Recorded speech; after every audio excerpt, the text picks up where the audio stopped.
दहाड़ की चर्चा की हम शुरुआत करेंगे। मैं हूं आपके साथ पूर्णिमा मिश्रा। और यूं ही नहीं, मोदी को विश्वगुरु कहा जाता है। जुलाई में रूसी राष्ट्रपति व्लादिमीर पुतिन से मुलाकात और फिर अगस्त में यूक्रेन के राष्ट्रपति वोलोदिमीर जेलेंस्की के कंधे पर हाथ। मोदी दोनों के बीच किसी सेतु के तहत काम कर रहे हैं। मोदी ने वो कर दिखाया जो कि दुनिया के बड़े बड़े नेता नहीं कर सके हैं। बाइडेन हो या फिर ऋषि सुनक हो, जस्टिन ट्रूडो हो या जॉर्जिया मेलेनी हो या फिर फ्रांस के राष्ट्रपति इमैनुअल मैक्रों हो, रूस और यूक्रेन युद्ध शुरू होने के बाद कोई भी ऐसा नेता नहीं है जो कि पुतिन और जेलेंस्की दोनों से मिला हो।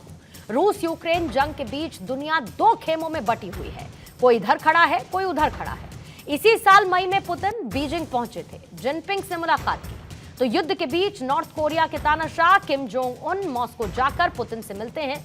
लेकिन मोदी एकमात्र ऐसे नेता हैं जो कि डंके की चोट पर पुतिन से और जेलेंस्की से दोनों के साथ मिलते हैं। मोदी इस वक्त कीव में है, जहां की लाइव तस्वीरें हम आपको दिखा रहे थे, और साथ ही मॉस्को का वहां पर मौजूदगी का जिक्र मोदी ने किया। यह बताया कि शांति चाहिए, शांति के लिए अग्रसर होना होगा और वो मुमकिन है डायलॉग और डिप्लोमेसी से ही। जाहिर है कि अब जब तक मोदी वहां पर रहेंगे तब तक रूस ने हमला न करने का फैसला किया है। यह किस बात का संकेत है? क्या पुतिन और जेलेंस्की दोनों को सिर्फ मोदी पर भरोसा है? क्या मोदी की पहल पर दोनों ही देश जंग रोक देंगे? पूरा का पूरा विश्व इन सवालों के साथ मोदी के दौरे पर निगाहें टिकाए बैठा है। मोदी पिछले महीने रूस में थे। पुतिन से उन्होंने कहा कि दुनिया शांति से चल सकती है, तो आज कीव में भी उन्होंने यही कह दिया है। आज इसी पर करेंगे चर्चा। साथ ही सबसे बड़ा सवाल यह कि क्या मोदी की यह पहल उनके ग्लोबल लीडर होने पर मुहर लगाती है? क्या वैश्विक मंच पर मोदी ने भारत को एक अलग पहचान दिलाई है? लेकिन उससे पहले मोदी के दौरे को लेकर देश में सियासी माहौल क्या है, और उसके बाद जंग रोकने के लिए पीएम मोदी के कुछ पुराने बयान आपको सुनवा दें। माननीय प्रधानमंत्री जी का कॉल है that this is a time for peace, this is a time to use diplomacy। ये जो मैसेज है ये बहुत अच्छी तरह रेजोनेट करेगा, सिर्फ इसी विजिट में नहीं पर बाकी भी, क्योंकि ऐसा है कि जियोपॉलिटिकल सिचुएशन जिस तरीके से इवॉल्व हो रही है, इसमें इंडिया की support for the process of peace और डिप्लोमेटिक चैनल्स को यूज करके ये बहुत ही महत्वपूर्ण है। आज नरेंद्र मोदी जी और भारत जो है वो दुनिया के इस माहौल में संकट मोचक की भूमिका में भारत आए, नरेंद्र मोदी जी आएंगे, इस बात का विश्वास, तो इस बात की उम्मीद पूरा। तो आइए बहुत जल्दी से सवालों का जिक्र कर लेते हैं जिसके इर्द गिर्द रहेगी आज चर्चा। पहला सवाल यह है कि पुतिन और जेलेंस्की से मिलकर मोदी ने क्या संदेश दिया है। दूसरा सवाल यह कि क्या पुतिन का मैसेज लेकर जेलेंस्की से मिले हैं मोदी। तीसरा यह कि हमला रुकना मोदी के ग्लोबल लीडर होने की पहचान है क्या, और क्या रूस यूक्रेन के बीच मध्यस्थता करवा पाएंगे मोदी। पुतिन और जेलेंस्की ने मोदी पर ही भरोसा क्यों जताया है? चर्चा करने के लिए हमारे साथ फॉरेन एक्सपर्ट के तौर पर रविंद्र सचदेव इस वक्त मौजूद हैं। रिटायर्ड मेजर जनरल के सिन्हा साहब रक्षा विशेषज्ञ के तौर पर मौजूद हैं। पूर्व राजनायक जितेंद्र कुमार ओझा जी इस वक्त हमारे साथ मौजूद हैं। वरिष्ठ पत्रकार के तौर पर रामकृपाल सिंह इस वक्त हमारे साथ मौजूद हैं। और स्टूडियो में सौरभ दुबे राजनीतिक विश्लेषक के तौर पर हमारे साथ चर्चा का हिस्सा बने हैं। आप सभी मेहमानों का बहुत बहुत स्वागत करती हूं। और जितेंद्र कुमार ओझा सर, आप ही के साथ शुरुआत करते हैं, क्योंकि अभी अभी हमने सुना क्या कुछ कहा प्रधानमंत्री मोदी ने जेलेंस्की के सामने, और यूक्रेन की धरती पर रहते हुए, कीव में मौजूद रहते हुए मॉस्को का जिक्र किया। मॉस्को में क्या बात हुई, वहां कैसे शांति संदेश दिया, और हम ये चाहते हैं कि शांति स्थापित हो जो डायलॉग और इसके साथ डिप्लोमेसी से ही मुमकिन हो सकती है। इस संदेश के मायने सर बहुत बड़े हैं, और इसमें खुद मोदी की भूमिका आपको कितनी बड़ी नजर आती है? देखिए, भारत की हमेशा से एक विश्वसनीयता रही है, और जितने भारत के मित्र हैं उन सभी का मानना था कि भारत से हमेशा मजबूत पहल हो और मजबूत लीडरशिप। तो एक बात सही है कि मोदी जी सबसे पुराने स्टेट्समैन हैं आज की तारीख में, और भारत एकमात्र ऐसा देश है, बड़ा देश है, जिसकी विश्वसनीयता या जिसकी मित्रता मॉस्को में भी है और वॉशिंगटन में भी है। तो ये प्रिविलेज किसी के पास नहीं है। और पीस टॉक में देखिए कई दफे ये होता है कि आप क्या कहते हैं उससे बेहतर जो चीज मैटर करती है, इंपॉर्टेंट होती है, वो होती है कि कहने वाले की क्रेडिबिलिटी। तो मोदी जी का जहां तक क्रेडिबिलिटी का सवाल है वो दोनों तरफ है। और आप देखें कि सब पॉलिसी होने के बावजूद अमेरिका में एक सेक्शन उनकी स्ट्रेटेजिक कम्युनिटी में हमेशा से रहा है जिसने कहा कि भारत को एक ऑप्शन मिलना चाहिए कि कैसे वो रशिया के साथ अपने रिलेशनशिप को मैनेज करे। और ये भी माना जाता है कि रशिया के लोगों का कहना है कि देखिए हम प्रॉक्सी वॉर फेस कर रहे हैं। ये सवाल सिर्फ यूक्रेन का नहीं है, यूक्रेन के पीछे नाटो की ब्यूरोक्रेसी है जो अपने देश के इंटरेस्ट को भी ध्यान नहीं दे रही है। बहुत सी बातें तो मोदी जी ने नहीं कही होंगी। हमेशा डिप्लोमेसी में एक सीक्रेट बात हमेशा रहती है, बिना सीक्रेसी की डिप्लोमेसी होती नहीं है। तो ये मानना है रशिया के लोगों का भी कि चीन की पॉपुलेशन उनसे 10 गुना अधिक है, चीन की इकोनॉमिक सिस्टम उनसे 10 गुना मजबूत है। वैसे में अगर नेटो ने बहुत पुश करता रहा तो स्ट्रेटेजिक बैलेंस खराब होगा।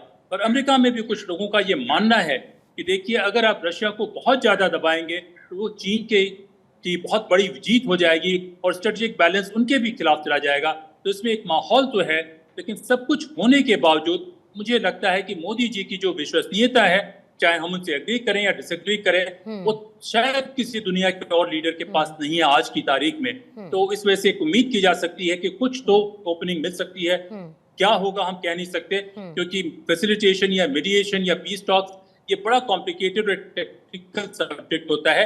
हेड ऑफ द स्टेट शुरुआत कर सकते हैं या हेड ऑफ द गवर्नमेंट शुरुआत कर सकते हैं, लेकिन उसका प्रोसेस बहुत कॉम्प्लिकेटेड और टेक्निकल होता है, वो शायद हमारे देश के पास नहीं है उसका। लेकिन मुझे लगता है कि एक असर जरूर पड़ेगा और दोनों पक्ष सुनने की कोशिश करेंगे, चाहे वो नेटो हो चाहे या यूक्रेन हो या और एट द लीस्ट ओझा साहब कम से कम इतना ये हो सकता है कि शुरुआत तो हुई। हम जिस शुरुआत की बात कर रहे हैं वो शुरुआत कहां से हो रही है?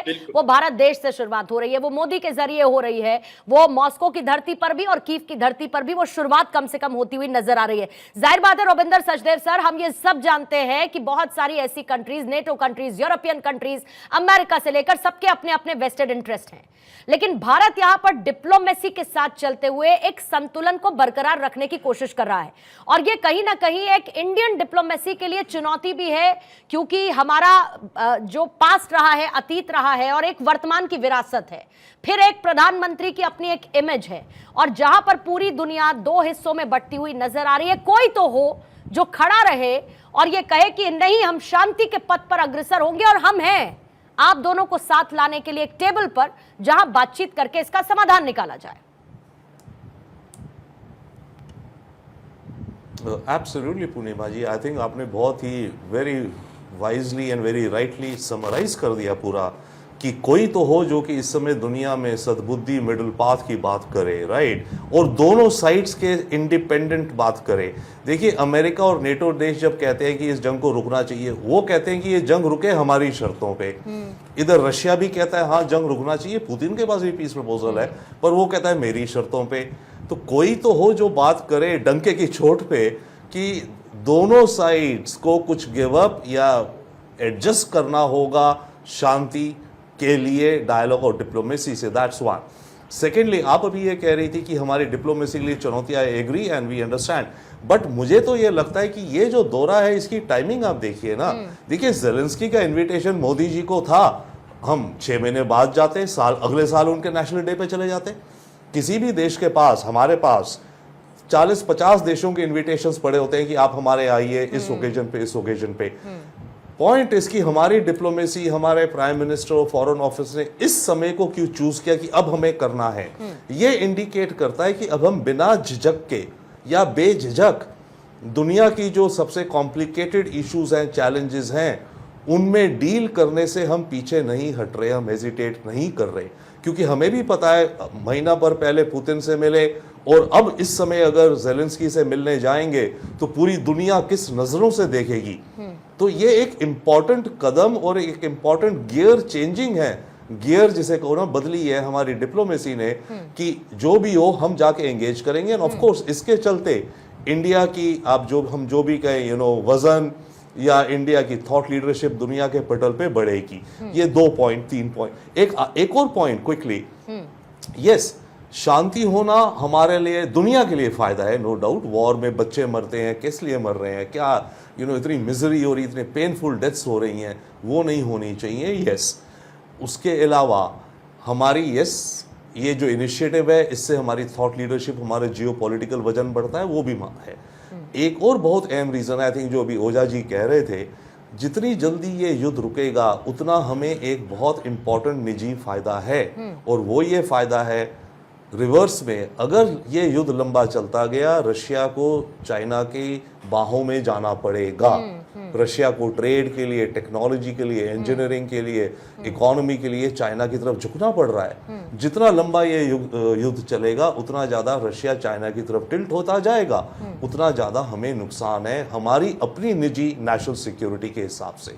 तो मल्टीपल रीजंस हैं। ग्लोबल गुड के लिए ये युद्ध रुकना चाहिए, ह्यूमैनिटेरियन और ह्यूमैनिटी के लिए ये युद्ध रुकना चाहिए, और lastly and but not the least हमारे नेशनल इंटरेस्ट, क्योंकि भाई हम दुनिया में जो भी कर रहे हैं हमारी डिप्लोमेसी के वजन का मतलब क्या है? हम अगर विश्व गुरु बनते हैं किस लिए बन रहे हैं? अपने देश हित के लिए ना। तो हमारा देश हित इसमें है ऑल्सो फंडामेंटली कि ये युद्ध जल्दी से जल्दी रुके, बहुत जरूरी है। के सिन्हा साहब आपके पास आते हुए, क्योंकि अभी जिस तरीके का हम एक रवैया देख रहे हैं, मसलन मैं थोड़ा रिवाइज कर लेती हूँ, जब अभी यूक्रेन में है प्रधानमंत्री मोदी मौजूद, तो उस समय रूस की तरफ से कोई हमला नहीं हो रहा है। हालांकि यूक्रेन लगातार इधर अटैक कर रहा है, मॉस्को में हमने देखा जिस तरीके से हमले हुए, लेकिन प्रधानमंत्री मोदी के रहने तक किसी तरीके का हमला कोई रूस की तरफ से नहीं है। जब रूस में मौजूद थे प्रधानमंत्री मोदी, तो ज़ेलेंस्की की तरफ से बहुत कड़ी प्रतिक्रिया देखने को मिली थी। अभी तक क्या कोई रशियन मीडिया की तरफ से ऐसा कोई सेंटिमेंट, कोई नेगेटिव एस्पेक्ट क्या कोई देखने को मिला है? दूसरा, प्रधानमंत्री मोदी की मौजूदगी और उसी बात को दोहराना जो उन्होंने मॉस्को में दोहराया, ये कहते हुए कि किसी भी समस्या का समाधान रणभूमि से नहीं निकल सकता है, और अभी अभी उनकी बातों के जिक्र में ज़ेलेंस्की के सामने इसी बात को दोहराया गया। मतलब संदेश क्लियर है भारत का कि दोनों को हम एक ही बात कह रहे हैं, और दोनों के लिए यह समझना जरूरी है और समय की जरूरत भी है। पूर्णिमा जयंत, देखिए आपने जो बात कही कि जब 9 जुलाई को प्रधानमंत्री रशिया में थे और वहां पर एक उनको मोरलेस एग्री करवा लिया था कि हम लोग शांति की तरफ बढ़ेंगे और हम पीस अकॉर्ड की और पीस जो डील्स हैं या पीस की बात करेंगे, ऐसी थी संभावना। इसलिए 6 वीक के बाद उन्होंने 23 अगस्त को यहाँ आए हैं, और ये पूरा का पूरा परिस्थिति बदल गया 9 अगस्त के दिन, जब क्रीमिया के आपके कुर्स्क के ऊपर में इन्होंने एक काउंटर ऑफेंसिव तो नहीं, इस काउंटर इन्वेशन किया है जो रशिया की धरती पे। देखिए, जब प्रधानमंत्री का एक बयान शुरू में जो 22 की एक बयान थी कि रशिया का एक सिक्योरिटी कंसर्न है, जो पहले भी बात कर रहे थे हमारे 2 लोगों ने जो बात की, ओझा साहब ने भी बात की, कि देखिए क्या है वो रशिया का एक छोटा सा बात है कि आप नाटो का विस्तार ना करें और हमारे सीमाओं को सिक्योरिटी में चैलेंज ना पैदा करें। जी हाँ, उसके ऊपर में ये कार्रवाई हुई है। मगर उस समय भी बात थी कि उस समय भी डिबेट हो रही थी, उस समय भी डिप्लोमेसी चल रही थी, मगर सब चीज जब रह गई तो आपको युद्ध के लिए ऐसी चीजें करनी पड़ती, चाहे वो क्रीमिया में हो या आपको, क्योंकि ये एक गलत बातें होती हैं आजकल मीडिया के ऊपर में कि डिप्लोमेसी एंड डिबेट ही ये सब चीजें ये तो होती हैं, ऐसा नहीं है। ये जियोपॉलिटिक्स में war is the extension of geo, जहां फेल होती है तब आपका ये वॉर आता है। वॉर ऐसे नहीं आता, कोई नहीं करना चाहता वो, कोई इंसान को मारना ही नहीं चाहता। मैं ये लेके कोई ऐसा तो नहीं है कि गन हैप्पी ट्रिगर है। और जब युद्ध खत्म होता है तो डिप्लोमेसी एंड फिर से तो आपकी बातें डिस्कशंस होती हैं और शांति की बातें होती हैं, चीजें होती हैं। भारत इसका पक्षधर है, इसलिए कि देखिए 2 बातें प्रधानमंत्री ने कहा, इसको पढ़ने की जरूरत है। उन्होंने कहा कि हमारे 2 भूमिकाएं हैं, ह्यूमैनिटेरियन मानवीय एक आधार, और हम 2 कदम आगे रहेंगे इसमें, उन्होंने ये कहा वहां की धरती से। और युद्ध से हम अपना दूरी बनाना चाहते हैं, दूर रहना चाहते हैं, और हम न्यूट्रल नहीं है, हम शांति के पक्षधर हैं। इस शांति के पक्षधर जब हम बात करते हैं तो वहां की रशिया की धरती पे भी हो जाते हैं, पुतिन को समाते हैं, this is not the time of era of war. 21st century is the century of Asian century, जिसमें इंडिया था, चाइना था, रशिया था। ये जो नाटो का जो हम बात करते हैं, जब वेस्ट की बात करते हैं, they want to snatch this 21st century of Asian century, और इसलिए वो उन्होंने किया है। और उसमें रशिया ही एक ऐसा है जो मल्टीपोलैरिटी की बात करता बिकॉज है। Because sir India I clearly multipolarity remember के सिन्हा साहब, वी क्लियरली रिमेंबर जब ये युद्ध की शुरुआत हुई थी, उस दौरान शुरुआत में हम ये बात करते थे कि यूक्रेन सस्टेन नहीं कर पाएगा रशिया के सामने, लेकिन फिर जैसे जैसे नेटो का सपोर्ट मिलता रहा, हथियारों से लेकर बाकी मदद मिलती रही यूरोपियन कंट्रीज से, हमने देखा कि ऐसा ना सोचते हुए भी यूक्रेन ने इस वॉर में सस्टेन किया। न सिर्फ सस्टेन किया बल्कि रशिया को जवाब दिया, और रशिया को कई बार इस युद्ध के दौरान ऐसी स्थिति पर आकर खड़े होना पड़ा जब शायद वो भी सोचने पर मजबूर हो गया होगा कि हम किसके साथ टक्कर ले रहे हैं। ऐसी यूक्रेन की मजबूत स्थिति भी नजर आई थी। लेकिन रामकृपाल सर, इस पूरे युद्ध के सिनारियो के बीच क्या आज ये कह सकते हैं कि चाहे वो व्लादिमीर ज़ेलेंस्की हो या फिर व्लादिमीर पुतिन हो, इन दोनों को अगर किसी पर भरोसा है तो उस एक शांति दूत पर भरोसा है जिसका नाम है Narendra Modi. And why I am saying this, कि जैसा कि मैंने रविंद्र सचदेव सर से भी कहा कि बाकी सारी कंट्रीज का मुझे एक वेस्टेड इंटरेस्ट नजर आता है, वो अगर यूक्रेन की साइड लेते हैं तो, या कोई रशिया की साइड लेता है तो, लेकिन भारत एक ऐसा देश है जो क्लियरली ये चाहता है कि युद्ध नहीं, क्योंकि युद्ध का इंपैक्ट ओवरऑल पूरी दुनिया पर होता है और हर कोई पिछड़ जाता है अपनी प्रोग्रेस के ग्रोथ रेट में। पूर्णिमा जी, आपने शुरू में ही सबसे इंपॉर्टेंट बात जो कह दी, मैं समझता हूं उसका सार यही है कि दुनिया के तमाम देशों के राष्ट्राध्यक्ष या उनके बड़े नेता या तो कीव गए या क्रेमलिन गए। जो कीव जाता है वो क्रेमलिन नहीं जाता, जो क्रेमलिन जाता है वो कीव नहीं जाता। आपने जो बहुत बड़ी बात कही कि ये नरेंद्र मोदी जी हैं जो कीव भी गए, क्रेमलिन भी गए, और अभी एक बात हो रही थी कि राष्ट्रहित, देखिए मोदी जी उस भूमिका में हैं जहां वो अपने हित और अहित से ऊपर उठ करके, भारत हमेशा अपने हित और अहित से भी ऊपर उठ करके अपना जो दर्शन है, जो अपनी आइडियोलॉजी है, जो, और वो आइडियोलॉजी इसलिए है कि वो समय सिद्ध है। हमारा अतीत, हमारा वर्तमान ये बताता है कि हम युद्ध से कभी भी हमने युद्ध नहीं किया, किसी पर हम जा करके अटैक नहीं करते हैं। हाँ, अपनी रक्षा करते हैं, उसमें सक्षम हैं, लेकिन युद्ध नहीं। और आज से नहीं, 12 करीब आप 12 साल पहले जब 2014 में मोदी जी आए थे, तब उन्होंने एक बात कही थी विदेश नीति के बारे में। उन्होंने कहा था, न हम किसी को आंख दिखाएंगे, न किसी के सामने आंख झुकाएंगे, हम आंख मिलाकर बात करेंगे।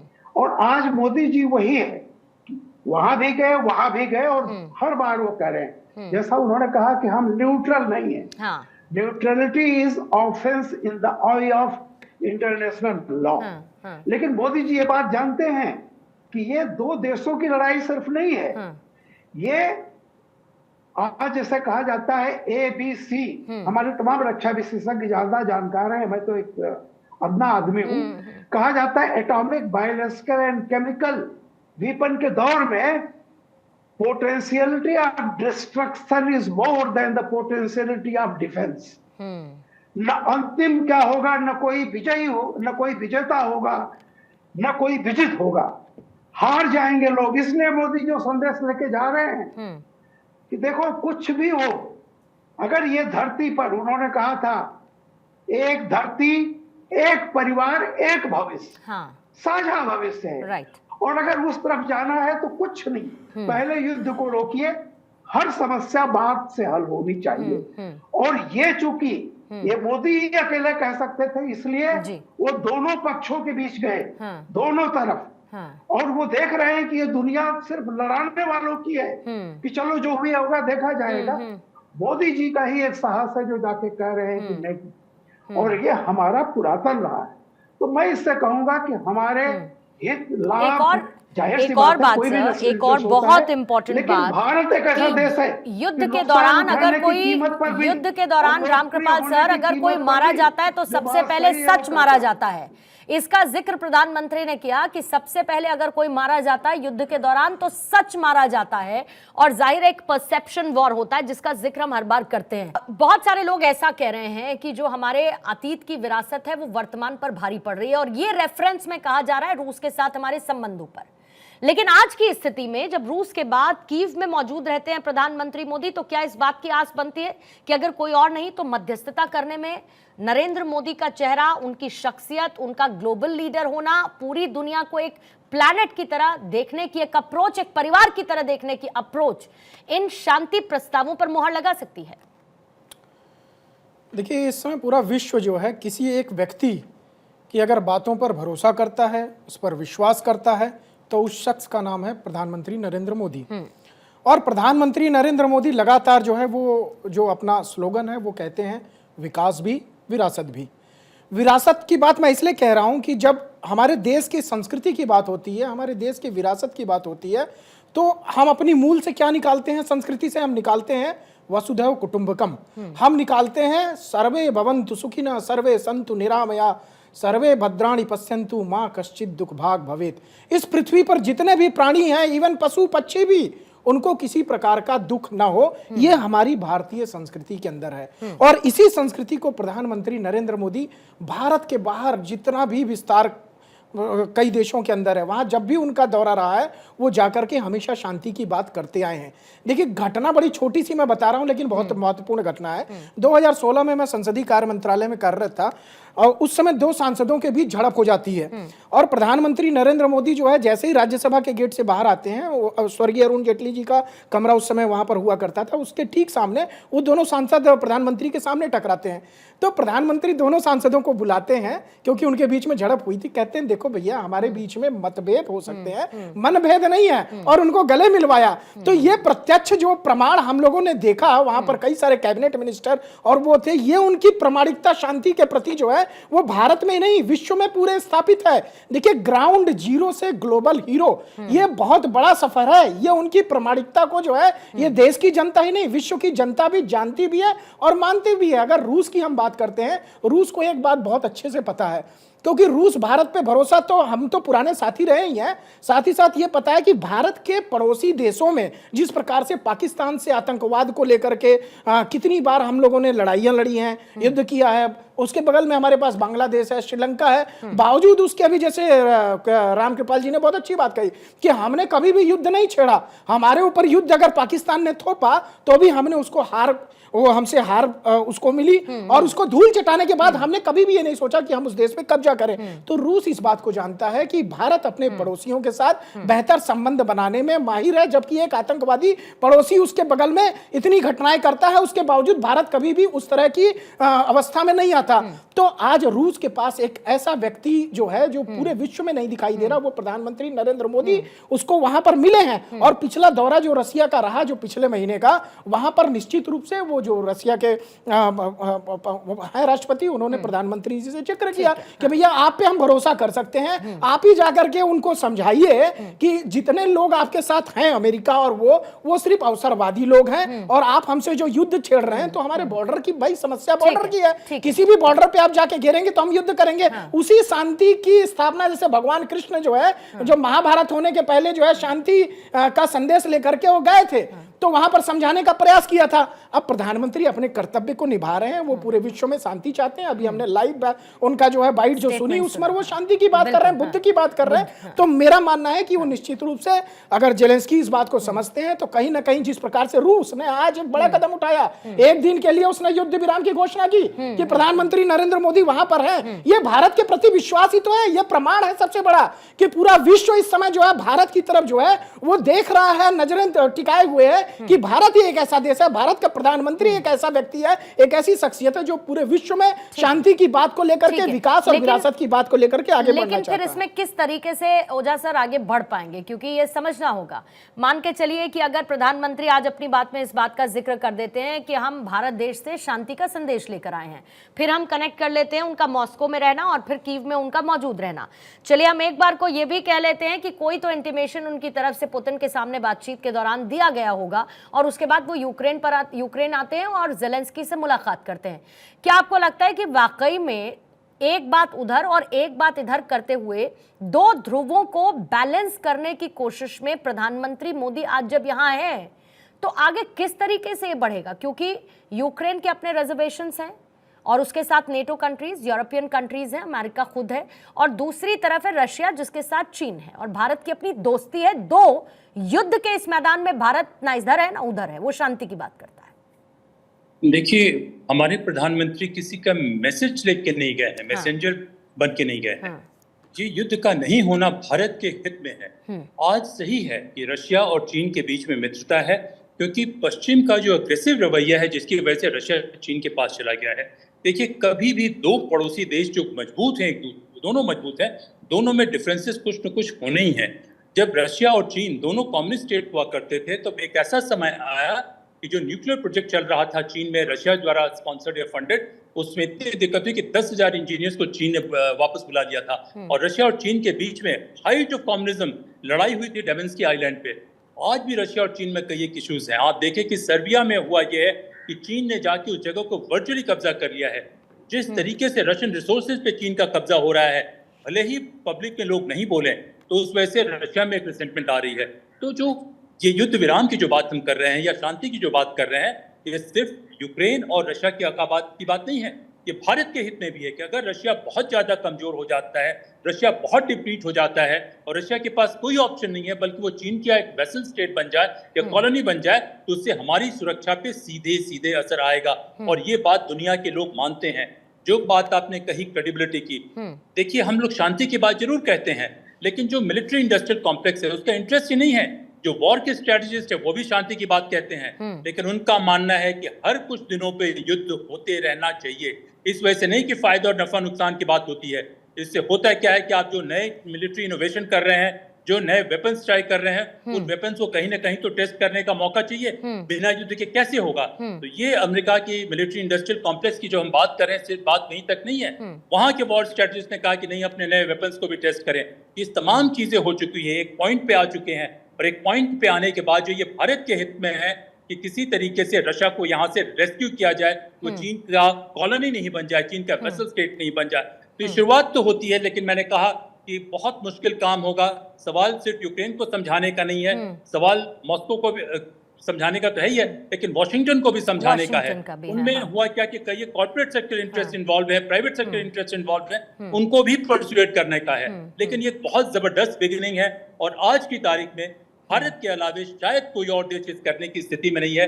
और मोदी जी की भी जो ताकत बनती है, व्यक्तिगत तो है, लेकिन इसी वजह से है कि वो भारत के प्रधानमंत्री हैं। भारत जैसे एक मजबूत प्रजातांत्रिक देश के प्रधानमंत्री हैं, जो दुनिया की चौथी पांचवी इकोनॉमी के रूप में है और जिसकी एक्सेप्टेबिलिटी सारे जगह है। तो मेरा यही मानना है। ठीक है सर। रविंद्र सचदेव सर, एक और बात का जिक्र, लेकिन उससे पहले के सिन्हा सर के पास मैं जरा जाना चाहूंगी, क्योंकि के Sinha sir, let's talk practical. और अगर हम बात करें तो भारत के लिए इंपॉर्टेंट रूस इसलिए है क्योंकि 40% से ज्यादा हथियार हम रूस से लेते हैं। हालांकि पिछले कुछ समय में जो चेंजेस आए उसमें हमने अमेरिका, फ्रांस, इजराइल और जो बाकी पश्चिमी देश हैं उनसे भी हथियार लिए हैं। लेकिन सबसे बड़ी बात यह कि भारत के पास अभी लगभग 86% ऐसे सैन्य उपकरण हैं जिनके स्पेयर पार्ट्स रशिया के हैं। मैं ये सेंस में कह रही हूं कि भारत को रूस के साथ इस मामले में तो कम से कम चीजों को बैलेंस करना ही होगा। दूसरी तरफ यूक्रेन में बात हो रही है तो शांति को लेकर बात हो रही है, मॉस्को में भी रहते हुए शांति को लेकर बात होती है। लेकिन वहीं दूसरी तरफ हमारा ये दूसरा पर्सपेक्टिव भी तो है जब हमारी हथियारों की डिपेंडेंसी है उन पर। के सिन्हा साहब, पूर्णिमा जी बहुत सही बात कह रही हैं। देखिए, 86% आपने जो बताया कि हमारी डिपेंडेंसी है, मगर यही था कि जब हम टोटली डिपेंडेंट थे रशिया के ऊपर में, आज भी हम डिपेंडेंट हैं और हम ज्वाइंट वेंचर्स कर रहे हैं। चाहे आप ब्रह्मोस कर लीजिए, चाहे आप जितने सू सीरीज के हैं एयरक्राफ्ट, Su-30 MKI हमारे अभी, और इसके अलावा अब ये आपका AK-47-20। तो रशिया जब हमारा, और अभी जो हम दोनों की बातचीत है, और हम रशिया को कभी नहीं छोड़ेंगे, क्योंकि रशिया ने बार बार जब भी हमारा समय खराब हुआ हमारे साथ खड़ा हुआ दिख। तो इतना बड़ा पार्टनर आपको मिलेगा नहीं, और रशिया कहीं जाने वाला नहीं। रशिया को ये कहना कि रशिया को आप खत्म कर देंगे, रशिया कमजोर पड़ जाएगा, ये बचकानी बातें हैं। वो तो कह रहे थे सैंक्शन लगेगा 2 साल में, रशिया, उसकी इकोनॉमी बढ़ गई है। रशिया आज के दिन में ये चाहता है कि भारत के साथ $100 बिलियन की इकोनॉमी की बात कर रहा है। और देखिए, जो ये कॉरिडोर बनाया, जो मैं जो चाइना और ये व्लादिवोस्टॉक में बन रहा है कॉरिडोर, उसके अलावा जो हमारा आर्कटिक में है, जो बातें नहीं होती इन जगहों में, तो रशिया को उसका मेजर प्रॉब्लम, और बहुत ओझा साहब अच्छी बात कह रहे थे, उनकी मेजर प्रॉब्लम है चाइना के साथ। वो आज ऐसा नहीं कि आप वो चाइना और उसका कहां पर, चाइना कहता है कि हम सुपर पावर बन जाएंगे, हम अमेरिका को पछाड़ करके अकेला देश बनेंगे, होड़ वहां है। रशिया क्या कहता है, मल्टीपोलरिटी, जो हम भी कहते हैं सारे। और भारत आज जो प्रधानमंत्री मोदी ने जो बड़ी बात की, ग्लोबल साउथ 130 देश आपके साथ, तो ये छोटी मोटी आपके बैकिंग नहीं हो, हम वो कहा, उन्होंने कहा कि हम केवल भारत की तरफ से आए हैं। ग्लोबल साउथ 130 कंट्रीज, उसका आपके पास एक पीछे का आपका ये है, तो बहुत बड़ा फोर्स लेके गए हैं यूक्रेन के अंदर। यूक्रेन को क्या आप क्या चीज हम कहना चाहते हैं, देखिए रशिया तो हमारे ऊपर भी डिपेंडेंट है, हम रशिया पे डिपेंडेंट है, और हमारी उनकी डिपेंडेंसी हमारे पर बढ़ती जा रही है। इस वॉर के दौरान हमने जिस तरह से तेल खरीदे उनसे, और वो रशिया ऐसा देश है, मैं वहां रहा हूं। जस्ट टू एड ऑन 46.5 अरब डॉलर का हमारा तेल की खरीद को लेकर रशिया के साथ संबंध अब 23-24 में, जो कि अगर 21-22 में देखेंगे it was only 2.4 Arab dollar. 2.4 Arab dollar से हम सीधे 46.5 पर आ गए, वो भी तब जब वॉशिंगटन यूरोपियन कंट्रीज इसको लेकर आंखें तरेर रहा था, ये कह रहा था अरे ये क्या कर रहा है भारत। बहुत सही बता रही हैं पूर्णिमा जी, ये चीजें दिखती छोटी हैं, बहुत बड़ी चीज है।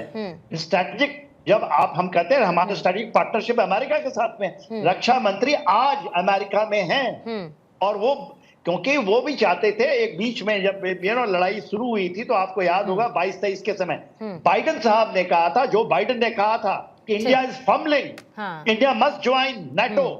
ये यहाँ नेटो के लोग बैठे हुए थे, जो जिनको पता है भारत क्या आप ज्वाइन कर, भारत ने नहीं ज्वाइन किया। इवन जो हमारा क्वाड है वो कोई मिलिट्री अलायंस नहीं है, उसमें मोदी जी ने इकोनॉमिक, दूसरे सप्लाई चेन, बहुत सारी चीज है, rare earth and they also have been giving perception, आपका संयुक्त राष्ट्र का जो चार्टर है, भारत उसको नहीं मान रहा, ये नहीं कर रहा, उनका उल्लंघन कर रहा है, संप्रभुता की रक्षा करने वाला जो देश है उसको लेकर एक स्टैंड नहीं ले रहा है, एक हमला कर रहा है। और क्योंकि भारत का देखने का नजरिया अलग है, भारत क्लियरली इसमें युद्ध विराम की तरफ देखना चाहता है, युद्ध ना हो, ये दोनों देश इसके लिए कदम उठाएं, एक टेबल पर आकर बैठे, इसके लिए जरूरी। रविंद्र सचदेव साहब, जल्दी आपसे दो देशों का जिक्र और उनकी भूमिका, खास तौर से इंडिया के पर्सपेक्टिव में, जब भारत मॉस्को के बाद पहुंचा अब कीव, एक तो वॉशिंगटन और दूसरा आपका चाइना। क्विकली मैं देखिए, एक मोदी जी ने जो आज बात कही बहुत इंपॉर्टेंट मुझे लगी। उन्होंने ज़ेलेंस्की के साथ बैठ के ये कहा कि मैंने प्रेसिडेंट पुतिन को ग्लोबल मीडिया के सामने ये बोला कि ये युद्ध का नहीं है। ये बहुत बड़ी बात है।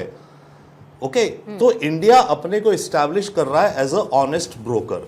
सेकेंडली, प्राइम मिनिस्टर ने एक और चीज कही, अब पता नहीं इसका आगे क्या निकलेगा। उन्होंने कहा हम प्रोएक्टिव रोल प्ले करने को तैयार हैं और हम आपसे बात डिस्कस करेंगे। तो मैं ये नहीं कह रहा हूं, मुझे ये नहीं लगता कि इंडिया कोई अपना एक नया पीस फॉर्मूला लेके गया है या बात करेंगे मोदी जी, बट इसमें कोई डेफिनेटली स्पेसिफिक कॉन्टूर्स डिस्कस होंगे of a piece formula. Lastly एक चीज और देखिए, जो माहौल चल रहा है, भी चाइना की बात हो रही थी, आज मोदी जी यूक्रेन में हैं और आज या कल चाइना का प्राइम मिनिस्टर पुतिन से मिल रहा था। ओके, जब प्राइम मिनिस्टर मोदी पुतिन से मिल रहे थे पिछले महीने, तब नेटो की वॉशिंगटन डीसी में मीटिंग्स हो रही थी। तो दुनिया बड़ी फ्लक्स में है, हर एक अपने इंटरेस्ट देख रहा है, अलायंसेस देख रहा है, अपनी कंडीशंस देख रहा है। लास्टली मैं एक पॉइंट कहूंगा, अमेरिका को लेके जो भी बात हो रही है, वॉशिंगटन डीसी को लेकर के, हमने रशिया से तेल खरीदा, यस बहुत खरीदा हमने। अमेरिका ने पहले प्रेशर डाला, फिर प्रेशर बंद क्यों किया अमेरिका ने? ये नहीं कि अमेरिका केवल हमें बोला चलो आप लेते रहो, उसमें यूरोप को फायदा था तभी उन्होंने अलाउ करा। हम जो तेल इंपोर्ट करते हैं वो रिफाइन करके हम यूरोप एक्सपोर्ट कर रहे हैं डीजल, इसके चलते एनर्जी प्राइसेस यूरोप में बढ़ी नहीं। तो अमेरिका और नेटो को लगा ओह ये तो एक अच्छा रास्ता है, हम ये भी कहेंगे कि हम तेल खरीद नहीं रहे पर इंडिया के थ्रू हम पे आ रहा है। तो मल्टीपल रीजंस हैं जो हो रहा है, प्रेशर सब डाल रहे हैं, गेम सब खेल रहे हैं और हम भी गेम खेल रहे हैं। अगर मोटे तौर पर रविंदर सर एक बात कहूं, कोई भी अपना नुकसान नहीं करेगा, कोई भी देश अपना नुकसान नहीं करेगा, ये बहुत क्लियर है, लेकिन अगर किसी का नुकसान हो रहा है तो वो उन दो देशों का प्राइमरीली हो रहा है जो इस वक्त जंग की आग में झुलसे हुए हैं, जिनके लिए शांति दूत बनकर किसी का आना बहुत इंपॉर्टेंट है। मेरे पास अंतिम के 2 मिनट है। रामकृपाल सर 1 मिनट आपको, सौरभ जी आपको 1 मिनट दे पाऊंगी। रामकृपाल से पहले आपके पास आते हुए, जब let's talk about the body language, क्योंकि प्रधानमंत्री जब पुतिन से मिले, किस तरीके से गले मिले, बहुत लोगों ने उसकी खूब आलोचना की होगी, लेकिन आज वैसा ही हुआ जब जेलेंस्की से मिले। कितने शानदार तरीके से जेलेंस्की ने मोदी से बात की, गले लगाया, और ये कहीं ना कहीं उनकी उस पर्सनालिटी, उनके उस अप्रोच का इंपैक्ट है जो हर एक विदेशी दौरे में नजर आता है। हर कोई जानता है कि ये चेहरा, ये शख्सियत महत्वपूर्ण है, जरूरी है। देखिए, बचपन में हम जब लोग पढ़ते थे तो एक नारा लगता था, सच कहना अगर बगावत है तो समझो हम भी बागी। एक होता है सच कहिए, लेकिन ये तमाम आज से नहीं, सत्यम बुनियाद हो रहा है, लेकिन तब भी लोग झूठ बोलते हैं। लेकिन सवाल इस बात का है कि जो सच है उसको कहने का साहस, ये परिणाम छोड़ दीजिए कि इससे क्या होगा, नहीं होगा, लेकिन ये साहस जो आज भारत ने दिखाया है, ये बहुत बड़ी बात है। और इस संदर्भ में से एक लाइन और कहूंगा, पिछले दिनों हमारे पड़ोस में जो कुछ भी हुआ है उसके संदर्भ में भी मोदी का है वहां जाना और खड़े होना और ये दुनिया को दिखाना कि भारत बहुत मजबूत है और मजबूती से अपनी बात कहता है। ये संदेश बहुत सारे लोगों के लिए, बहुत सारे विकसित देशों के लिए भी था आज का। ठीक है सर, जल्दी से सौरभ जी क्लोजिंग कमेंट आपसे। देखिए, पूरे विश्व में इस समय विश्वसनीयता का जो संकट चल रहा है, उस संकट में कंटक बन करके प्रधानमंत्री श्री नरेंद्र मोदी वो दिखाई दे रहे हैं। और आज से नहीं, जब से 2014 से प्रधानमंत्री बने, लगातार पूरे विश्व में के अंदर जो है तमाम तरह के अलग अलग देशों में जाकर के अपनी जो विदेश नीति उस पर उन्होंने बहुत ही अच्छे तरीके से काम किया। क्योंकि विश्व में संकट हम देख रहे हैं, अमेरिका को लेकर के कोई विश्वास करना नहीं चाहता, इसराइल, हमास और फिलिस्तीन का हमने हाल देखा है, अपने बगल में बांग्लादेश और श्रीलंका का हाल देख लिया है, उधर ब्रिटेन की हालत आर्थिक रूप से खराब चल रही है। तो विश्व में सिर्फ एक व्यक्ति ऐसा दिख रहा है जो सभी देशों के अंदर जाकर के बहुत ही मजबूती के साथ जो है वो शांति की बात रख रहे हैं, देश में जो है विकास की बात रख रहे हैं विदेशों में जाकर के। तो इसलिए मुझे लगता है कि रसिया को जो पूर्ण रूप से प्रधानमंत्री नरेंद्र मोदी जी पर विश्वास है, भारत पर विश्वास है, वही विश्वास कहीं ना कहीं ये वहां पर जो है वो कीव में जो आज मीटिंग चल रही है उसके बाद हम भी जो रिजल्ट आएगा उसमें देखने को मिलेगा। ठीक है, और समाधान क्या होगा? समाधान ये होगा कि युद्ध रुके और इसकी कवायद हो, और इसकी कवायद करने के लिए अगर कोई जरिया बनता है तो वो भारत देश के प्रधानमंत्री नरेंद्र मोदी हो। इससे अच्छी कोई बात हो नहीं सकती है।